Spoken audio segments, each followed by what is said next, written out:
Vous écoutez le podcast Fluidité, épisode 57. Dans ce nouvel épisode, on parlera du Louvre, donc restez à l'écoute. Salut, je m'appelle Fabien, je suis français, polyglotte et professeur de français. Vous êtes sur le podcast qui vous parle de culture, d'histoire ou de géographie française, d'astuces d'apprentissage et bien plus encore, dans un français naturel et facile. Bienvenue dans le podcast Fluidité. Bonjour et bienvenue dans ce 57e épisode. Si vous voulez profiter de la transcription bilingue, plus des explications de grammaire de chaque épisode, plus un groupe Telegram privé où on fait des chats vocaux, je vous invite à rejoindre le club Fluidité privé. Je vous mets les liens dans la description du podcast. Vous pouvez aussi retrouver chaque épisode sur YouTube où vous allez pouvoir activer les sous-titres en français, mais aussi en anglais, en espagnol ou en portugais si vous êtes débutant. Donc je mets aussi le lien dans la description. Pour la 4e ou 5e fois, vous avez aussi choisi le thème de cet épisode sur le canal Telegram public. Venez nous rejoindre, je vous partage des chaînes YouTube un peu tous les jours, on fait des jeux, etc. Et en plus c'est gratuit. Donc le sujet du jour, c'est le musée du Louvre. C'est tout simplement le plus grand musée du monde, et en plus il est en France, donc ça valait le coup d'en parler. Je vais vous expliquer ce qu'il y a à voir, vous raconter son histoire, comment il est né, et je vous donnerai des anecdotes surprenantes à la fin. Alors c'est parti. Oui, c'est le plus grand musée du monde en termes de taille parce que celui qui a le plus grand nombre d'œuvres est l'Ermitage à Saint-Pétersbourg avec 60 000 pièces d'art, alors que le Louvre en a seulement 35 000. Mais les statistiques du Louvre sont quand même à couper le souffle. Il paraît qu'il faudrait 96 heures pour le visiter entièrement si on passait 10 secondes devant chaque œuvre. Donc il fait 73 000 mètres carrés. Il y a aussi 14 km de couloirs, plus de 400 pièces et à peu près 73 ascenseurs. Le Palais du Louvre a battu le record du musée le plus visité au monde avec 10,2 millions de visiteurs en 2018. Bon, en 2020, il n'y en a eu que 2,7 millions à cause de la pandémie mondiale. Le musée est situé en plein cœur de la capitale française, à Paris. La ville est divisée en plusieurs arrondissements et le Louvre est dans le premier. Donc il n'est pas très loin des autres attractions très célèbres de Paris comme Notre-Dame de Paris ou encore la Tour Eiffel. Donc déjà, comment le Louvre est devenu un musée ? En fait, c'est premièrement le roi Philippe Auguste qui a fait construire un château fort médiéval entre la fin du XIIe et le début du XIIIe siècle. Donc un château fort, c'est une forteresse pour se défendre des ennemis, des éventuels envahisseurs. Il a été construit volontairement au bord de la Seine, au bord du fleuve, pour surveiller les ennemis qui pouvaient arriver de l'ouest, de la Normandie, comme par exemple les Anglais. Donc on s'en servait majoritairement de bâtiments de défense, mais aussi un peu de prison. Plus tard, la ville s'est agrandie et il y a eu des maisons construites tout autour du Louvre. Donc l'aspect défensif du château n'était plus très utile. On décide de le transformer en résidence royale, en résidence du roi. C'est Charles V qui a été le premier à s'y installer. Et au XIVe siècle, Charles a fait agrandir le Louvre, il a fait rajouter des fenêtres aux murs, mais aussi il a fait construire des petites ailes supplémentaires. On y fait installer la bibliothèque du roi avec plus de 1000 livres, mais tout est parti en fumée, tout a brûlé durant la guerre de 100 ans. On passe ensuite à François Ier, qui était un roi de France fan d'architecture et qui a décidé de moderniser le château pour en faire un palais royal dans les années 1500. Il a fait abattre le donjon central, par exemple. Un donjon, c'est la plus grosse tour d'un château, et à l'époque, elle était en plein milieu de la cour intérieure. Mais il est mort avant d'avoir pu terminer les travaux de rénovation. Et c'est son fils Henri II qui a poursuivi le chantier et qui a fait appel à l'architecte Pierre Lescot. On a construit un nouveau bâtiment qui a été inspiré de la Renaissance italienne. C'est le début de l'architecture à la française, de la Renaissance à la française. Au rez-de-chaussée de ce bâtiment, il y a une magnifique salle qui s'appelle la salle des Cariatides. C'était un lieu de bal et de réunion à l'époque. Les Cariatides font partie des plus beaux chefs-d'œuvre du musée. Ce sont des statues qui servent de colonnes de soutien. C'est dans cette même pièce que la victoire de Samothrace est exposée, la statue avec des ailes qui a inspiré l'emblème de la marque Rolls-Royce. Donc si vous voyez un peu les voitures Rolls-Royce, elles ont une petite statue devant qui a été inspirée par la victoire de Samothrace.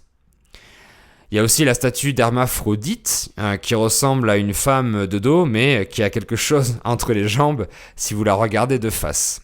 Vous devinez quoi ?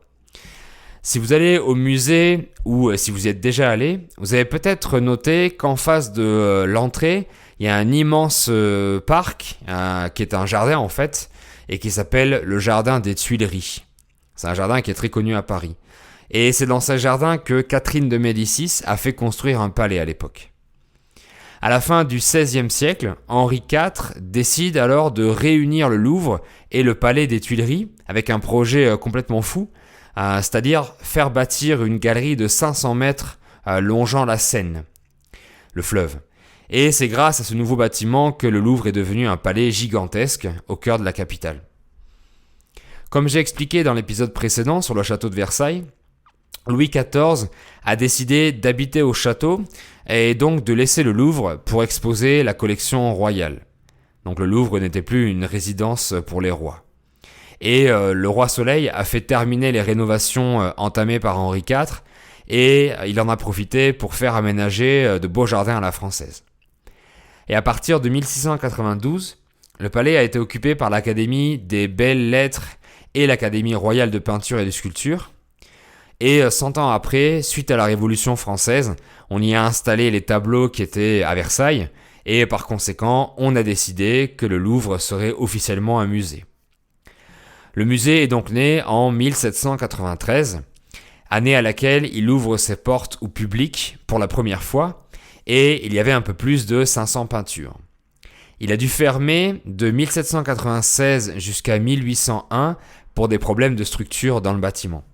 Et quand Napoléon est arrivé, dont j'ai parlé dans l'épisode 36, il a fait organiser différentes expositions et la collection du musée s'est encore agrandie. D'ailleurs, le Louvre avait été renommé le musée Napoléon. L'empereur y entrepose des œuvres qu'il ramène de ses différentes conquêtes dans différents pays, mais suite à sa défaite, toutes ces œuvres ont été redonnées à leurs propriétaires. Donc j'ai l'impression qu'à chaque fois que je parle de l'histoire de France, je parle de Napoléon. Mais oui, en effet, c'est un personnage important de notre histoire. Un peu plus tard, Charles X a fait construire une autre longue galerie en face de celle qui longe la Seine pour agrandir encore plus le musée et pour lui donner sa taille actuelle. Donc le Louvre devient encore plus immense et ajoute plus de 20 000 pièces à sa collection déjà existante. Et pour terminer avec la partie travaux, l'ancien président français François Mitterrand a fait d'autres travaux de rénovation et il a surtout fait construire la petite et la grande pyramide qui se trouve dans la cour Napoléon, la grande cour principale. Il a fait retirer le ministère des Finances qui était au palais pour augmenter encore la capacité d'exposition du musée. Il a aussi fait aménager le carrousel du Louvre, qui est un centre commercial souterrain, là où il y a la pyramide à l'envers. Donc c'est sympa parce qu'on peut toucher avec le doigt la pointe de la pyramide inversée. En 2008, la collection est divisée en 8 départements. Ici, le mot département est synonyme de section. Les antiquités égyptiennes, les antiquités orientales, les antiquités grecques, les antiquités romaines, les arts de l'islam, les sculptures, les arts décoratifs, les peintures et pour terminer, les dessins. Donc au Louvre, vous pouvez y trouver tout ça. On va maintenant parler des pièces les plus célèbres. Bon, si je vous dis une peinture, le tableau le plus connu du monde, fait par Léonard de Vinci, vous me dites évidemment Mona Lisa, surnommée la Joconde. Le tableau a été créé en 1500, acheté en 1519 par François Ier et il est exposé au Louvre au grand public depuis 1798. Mais Mona Lisa a été volée par un Italien en 1911. Il s'était caché toute la nuit dans un placard à balai du musée pour la voler et ensuite il l'a ramenée chez lui et elle est restée chez lui pendant 2 ans. Ensuite, il l'a vendue à un Italien qui l'a dénoncé à la police et il a dit qu'il avait volé le tableau par vengeance et par patriotisme parce qu'il pensait que la France l'avait pris aux Italiens. Donc 2 ans après son vol, la Joconde est revenue au Louvre. Le tableau de De Vinci a été évacué du musée durant la Deuxième Guerre mondiale de peur qu'il soit détruit lors d'un éventuel bombardement. Aujourd'hui, le tableau y est toujours et il est très bien protégé d'ailleurs. Il faut faire la queue pour s'en approcher, même si on reste quand même à distance pour éviter de l'abîmer avec les photos. Puis, il y a évidemment la Vénus de Milo, qui est une sculpture d'une déesse sans bras, qui date d'environ 150 avant Jésus-Christ. On a aussi le scribe accroupi, la fameuse sculpture égyptienne, qui date d'environ 2600 avant Jésus-Christ. J'ai aussi évoqué la victoire de Samothrace, qui est encore une statue grecque magnifique. Je pense aussi citer le code de Hammurabi, qui est un texte de loi de Babylone qui date de la Mésopotamie, donc qui date d'il y a très longtemps. Et il y a encore la plus vieille statue d'Aïn Ghazal qui date de plus de 9000 ans. Et enfin le plus grand tableau du musée, les Noces de Cana, qui mesure 10 mètres de long sur 6,7 mètres de hauteur, soit 67 mètres carrés. Donc c'est énorme. Il paraît qu'il y a un fantôme qui rôde la nuit dans le musée, il s'appelle Belphégor. Bon, et en fait c'est un personnage de fiction créé par un roman et qui a d'ailleurs été adapté en film. C'est une âme qui s'est emparée d'une momie égyptienne et qui traîne dans les couloirs la nuit dans le musée. Le nom du Louvre viendrait peut-être du fait qu'il a été construit sur une ancienne louverie, un lieu où on élevait des loups. La femme du loup s'appelle la louve, par exemple. Bon, pour ma part, ça fait 2 fois que je visite le Louvre. J'y suis allé quand j'étais enfant avec mes parents et une 2e fois l'année dernière avec ma femme. On a vraiment adoré la visite, c'est un musée vraiment spectaculaire et il vaut le coup, surtout si vous aimez l'art. Voilà, c'est vraiment magnifique et on s'en lasse jamais. Et j'aimerais y retourner un peu plus tard dans ma vie, avec grand plaisir en tout cas. En France, on est quand même nul en anglais, mais on est excellent dans d'autres domaines comme dans l'art par exemple. En ce moment, au Louvre, il y a des salles qui sont fermées à cause de la pandémie par exemple. Et il vous faudra aussi le pass sanitaire pour y rentrer comme pour le château de Versailles. Vous pourrez avoir toutes les informations de visite sur le site officiel que je vous laisse en description. Et je pense qu'il faut au minimum prendre une demi-journée pour le visiter, voire une journée complète, mais c'est peut-être un peu long pour certaines personnes. Vous pourrez prendre un selfie avec la Joconde, ça fera un super souvenir de Paris. Donc j'espère que vous pourrez y aller bientôt. Voilà, c'est ainsi que je termine cet épisode aujourd'hui. Merci beaucoup d'avoir écouté et on se dit à très bientôt pour un nouvel épisode ou à bientôt sur ma chaîne YouTube. Bye bye!